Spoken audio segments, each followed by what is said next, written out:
There are so many options for milk these days, but which one should you choose? Which one's the best one? Well, keep on watching. I'm going to talk about that today. Let's go.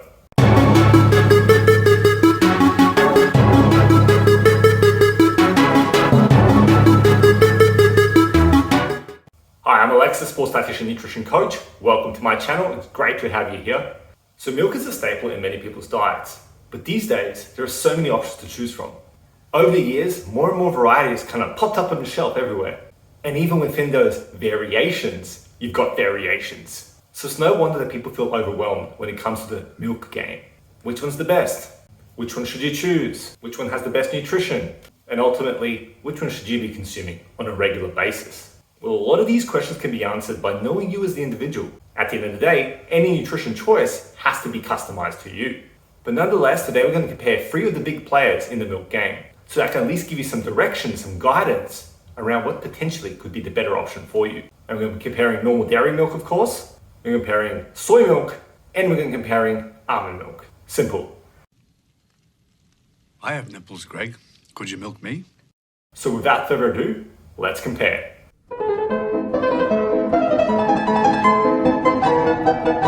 Milk serves 2 primary purposes when it comes to your nutrition: protein optimization and calcium optimization. There are others, and milk can have a myriad of different nutrients that can help you and should be considered a universally nutritious food. But for the purpose of today's discussion, for the purpose of today's video comparison, we're going to be focusing on the 2 primary functions, okay? How much calcium does it provide you and how much protein does it provide you? i.e. for its 2 primary functions in the body: to build strong bones and to build strong bodies. And keep in mind, each comparison is going to be based on 250 milliliters, okay? 1 standard cup of milk. So first, dairy milk, okay? Normal cow's milk. Now this one I'm using here is for skim milk, but it's going to be very comparable no matter what. And dairy milk is the classic. It's the one that gives milk its name. And I mean, you could also kind of use things like goat's milk here as well. It doesn't necessarily have to be cow's milk, just dairy milk. And the protein is about 9 grams per 250 mils. The calcium is roughly 295 to 300 milligrams per standard drink. Now on to soy. Now there's so many variations of this. You got unsweetened, you got sweetened, you got this version, you got that version, but we're just going to be focusing on normal soy. And today's figures are based on just the normal light soy.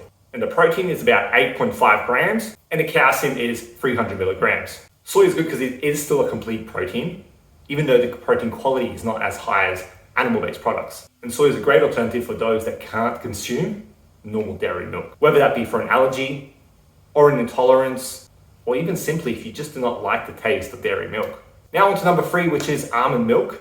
Again, almond milk is probably the most trendiest one, it's the kind of the newest one. It's kind of the one that has a lot of variations as well. Now the protein in almond milk is about 1.4 grams per 250 mils, so basically nothing.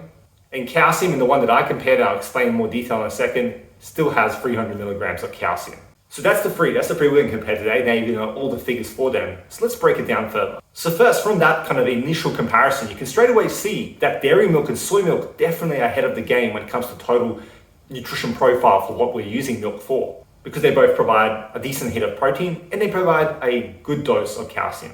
Almond milk, on the other hand, is pretty much negligible when it comes to protein, but the calcium is still up there in terms of standards. This is because a lot of the alternative milks, especially things like almond milk, if you choose the right version, you will get that calcium fortification. And that's why it's very easy to find alternative milks that can give you the calcium needs, but it's the protein that becomes a bit tricky. And then when you're comparing dairy milk to soy milk, technically speaking, the biological value, aka like what I like to call the quality of the protein of the dairy milk is higher than that of the soy milk. But that does not mean that you can't consume soy milk if you can't consume dairy and that you'll be kind of shortchanged. You'll still get a good, nice hit of good quality plant-based protein.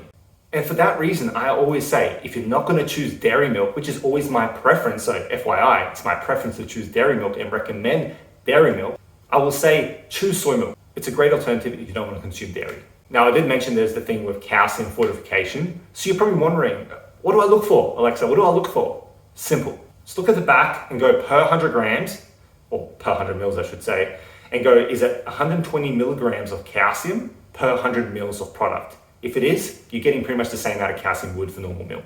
So yeah, all in all, I always say, go for dairy milk. It's got all the extra nutrients that the dairy provides. Plus it's got a good hit of good quality protein. It's got all the calcium you need, and it's a lot more accessible and can be actually cheaper to actually get while you still get all the benefits. The second choice will obviously be soy milk if you can't or don't want to consume dairy milk. And then thirdly, if you have to choose, you go almond milk. But honestly, I always say for almond milk more is if they prefer just a low calorie aspect to add it to like things like smoothies, or if they really truly just prefer the taste of almond milk. But I always say, make sure you are getting protein elsewhere. Now you may be watching this and thinking, Alexa, there's high protein almond now. There's even high protein soy. Well, the high protein soy is not as high protein as it is compared to normal one. It's just a bit more of a marketing gimmick to a degree. But the almond milk, yes, there is. So now there is a high protein almond milk. But at the end of the day, it's still just getting that from the soy. So unless it's a tasting for you or something for another reason, maybe you don't actually tolerate soy well, then you want to still be going for soy milk over almond milk because it's just a bit easier, just a bit more accessible. But at the end of the day, the high protein almond milk is still pretty good when it comes to the profile of the protein and the profile of the whole kind of nutrition of the product.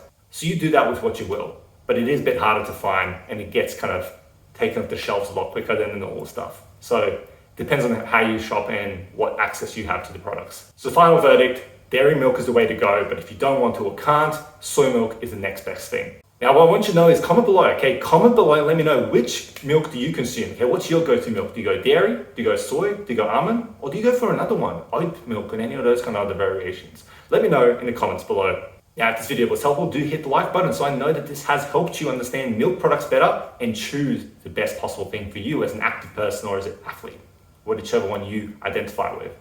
And before you go, remember, do hit subscribe. Okay, subscribe to the channel so you can stay in the loop whenever I release one of these videos and stay in the know with real nutrition. Until next time, have a good one. See you later. Bye.